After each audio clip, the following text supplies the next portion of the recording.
Kroger Tender Ray Beef.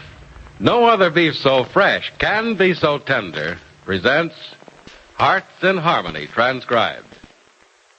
K is for Kroger. Z is for cut. B is for beef. KCB means Kroger cut beef. And Kroger cut beef means more meat for your money. It's a fact, ladies. And here's the reason Kroger cut beef gives you more meat, less waste. Before the meat is weighed and priced, the Kroger method of cutting beef removes excess bone, excess waste, and stringy ends. Yes, that's before the meat is weighed and priced. So you can see that means more meat for your money. You get top U.S. government grades of beef. Meat that's tender, juicy, rich red, and marbled with just the right amount of flavory fat. You get a better value in top-grade beef. For example, when you buy a Kroger-cut porterhouse steak, the Kroger method of cutting beef removes the long, stringy end and excess waste before the steak is weighed and priced. You don't pay steak price for stringy meat and excess waste. Remember, whether you buy a steak or roast, you receive more meat, less waste. But see for yourself. Visit your neighborhood Kroger store. Get Kroger-cut beef and get more meat for your money. And now, Hearts in Harmony. It's Nora Williams' 18th birthday, and the Gibbs home is busy with activity, busy preparing a surprise party for Nora, the girl who came to sit with infant Valerie one evening months ago, but stayed on to become an important member of the family. In the dining room, Penny and her friend Peg Martin set the table. Penny, won't we need to add the other leaf to the table for 14 people? No, Peg, I don't think so. We'll have a buffet. All the food will be on the sideboard over there. Oh, I see. Well, then, there's plenty of room. Oh, here are the place cards. Oh, hand them to me, will you, Peg? Mm-hmm. There you are. Thank you. Now, let's see. This is Nora's, and she sits right here at the head of the table. Oh, isn't she going to be surprised when she comes home? Oh, I hope so. You know, I think we fooled her with that little birthday celebration at lunch today and that little present from Freddie. No, Peg, she doesn't fool easily. Oh, golly, look at the time. It's almost 7 o'clock.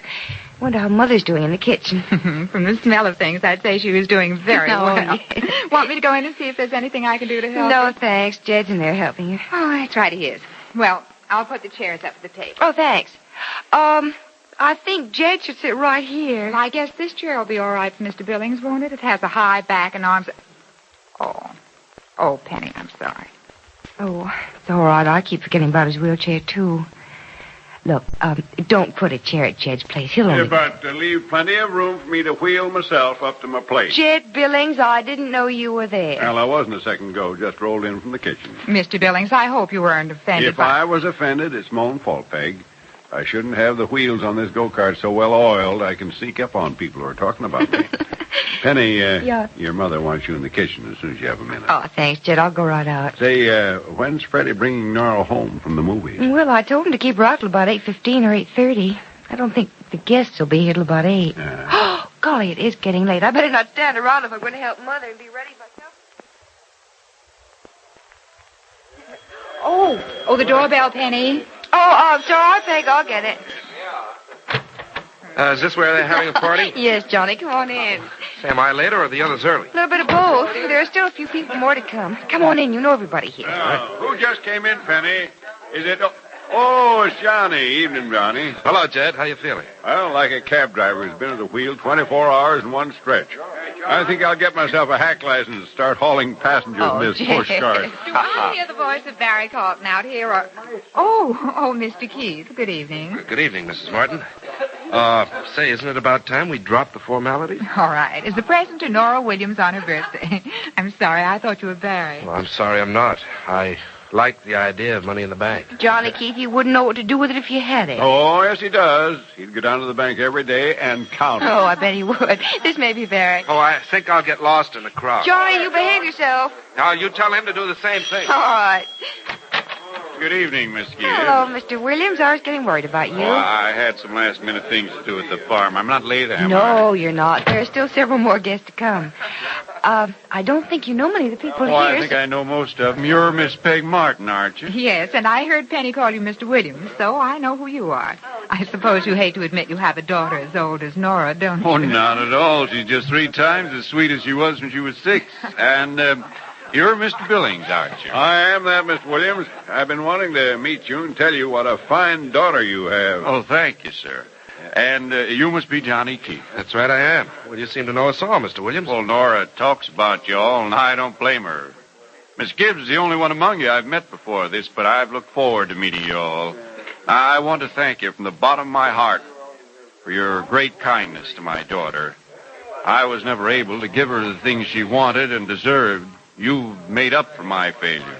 A man with a daughter as fine as Nora Williams hasn't failed, sir. Well, thank you, Mr. Billings, but I know what Nora lacked. It was love and devotion from those she loved and to whom she was devoted. I was a poor father in many ways until just recently, and when I dreamed of someday giving her the happiness she'd missed for so long, I never imagined that it'd come to her from others, too. I owe you all heartfelt thanks for all that you've done for her. But I'm sorry, I didn't come here to make a speech. You can do anything you like at this party, Mr. Williams, because you're the guest of honor. It's your daughter's birthday. Come on in and join the fun, Mr. Williams. I'll take him in hand for now, Johnny. First of all, I want you to meet my mother. Oh, good. She's probably still out in the kitchen with that roast. Oh, Peg, see if anybody in the living room wants anything, will you?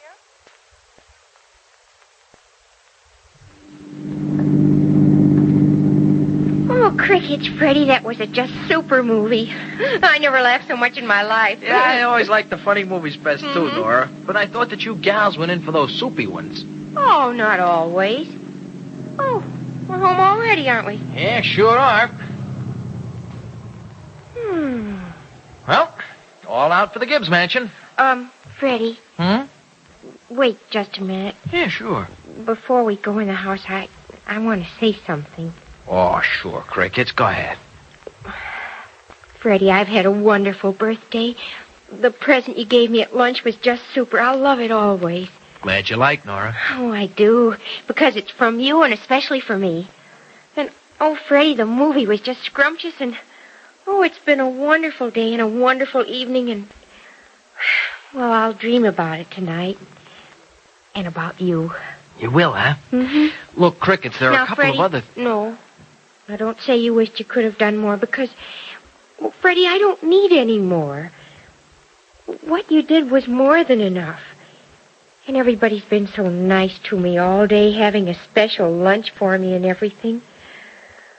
Oh, it's been the happiest birthday of my life. Well, that's good. But look, come on, let's go on in the house, Crickets, before I bust out crying. Oh, golly, did I say something wrong? No, you didn't, Nora.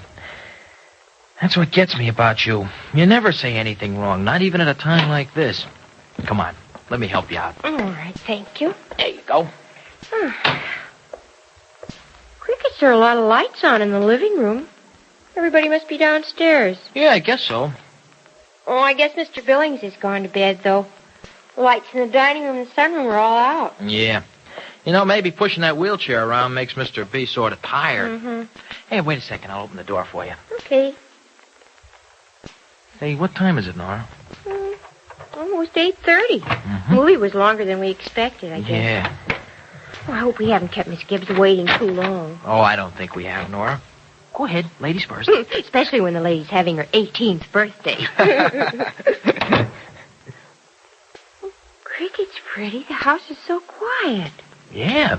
Yeah, sure is, isn't it?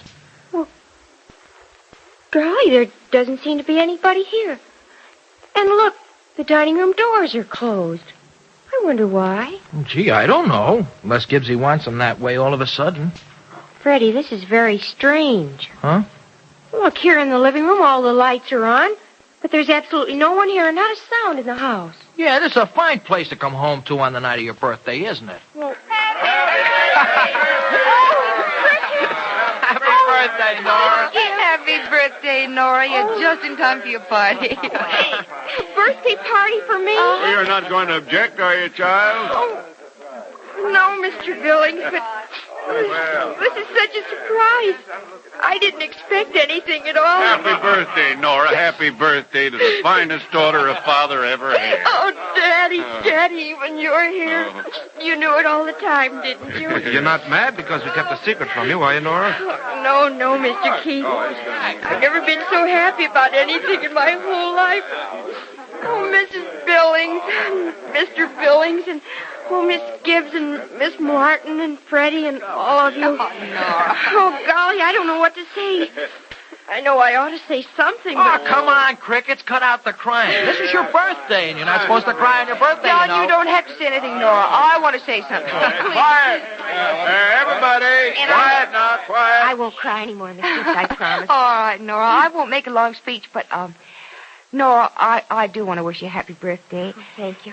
And tell you why I think you deserve an especially happy one with many happy returns. This is kind of difficult. You have no idea how much happiness you've brought into this house, Nora, and how much you've meant to the people who've come to know you in the past few months. Now, I'm not speaking for myself alone, but for everybody here when I say that this little party's just a small token of our appreciation for you, isn't it? Absolutely. It was a fortunate thing for every one of us when you came along, Nora. You had a great effect on all of us. Our lives are richer because we've known you. Your kindness, generosity, naturalness have made life much more pleasant for all of us. Right. Oh, Nora, I wish there were a way to tell you just how much we love you. Crickets, Miss Gibbs. Golly, if you go on, you're going to have me crying again. Well, I won't say any more. Just happy birthday, and just happy birthday. Penny, want me to get No, thanks, Peg. I'll get it. Can't imagine who it is, though. Everybody we invited's here, I think. Maybe it's a neighbor complaining about the noise. Well, if it is, No? let him come in. Is this where Peg Martin lives? Oh, yes, it is. Come in, won't you? Yes, I'll come in all right. Oh, who shall I tell is calling? She'll know who I am when she sees me. Well, come in this way. We're having a little party. Oh, Peg. Yes. There's someone here to see you. Someone to see me? Why, I can't... Jim. Oh, you know your husband, do you? Jim, Mother said you'd been killed. Mother said Oh, do I look dead? No, I'm alive. And take a good look at me. A good look. Because you're gonna... He's got a gun! No, Freddie, stay back. I'll get him. Show you.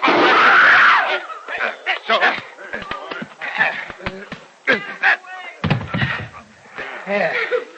That knocked him cold in the frozen mackerel, Mr. Keith. You know, it's a good thing you pushed his arm up. He might have shot somebody. Yeah, I guess so, Freddie. Is everybody all right? It seems that way, Johnny, but I think we better call the police. I'll phone him. Better keep an eye on that buzzard, Mr. Keith, because he won't stay out too long. He's got a... Hey, what's the matter with Gibbsy? What?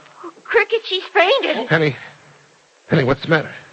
I... Johnny, what's the matter with her? Never mind the police, Peg. Somebody call a doctor, quick. Penny's been shot. So the bullet intended for Peg Martin hit Penny Gibbs. Is she badly injured? Be sure to listen to the next dramatic episode of Hearts in Harmony. KCB. KCB. KCB means Kroger cut beef. And Kroger cut beef means more meat for your money. Yes, Kroger cut beef gives you more meat, less waste. Because before the meat is weighed and priced, the Kroger method of cutting beef removes excess bone, excess waste, and stringy ends. In buying Kroger cut rib roast, for example, you don't pay rib roast price for excess bone and waste. The chine bone is trimmed, the waist and short rib end removed, giving you top U.S. government grades of beef that's tender, juicy, rich red, and marbled with just the right amount of flavory fat. And before the meat is weighed and priced, the Kroger method of cutting beef removes excess bone, waste, and stringy ends.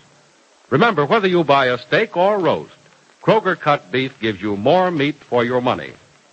But mind you, you can get Kroger cut beef only at your neighborhood Kroger store. So go there as soon as you can. Step up to the meat counter and ask the Kroger meat man for Kroger cut beef. You'll get delicious and juicy and tender beef. And you'll get more meat, less waste. That means you get more meat for your money at your Kroger store.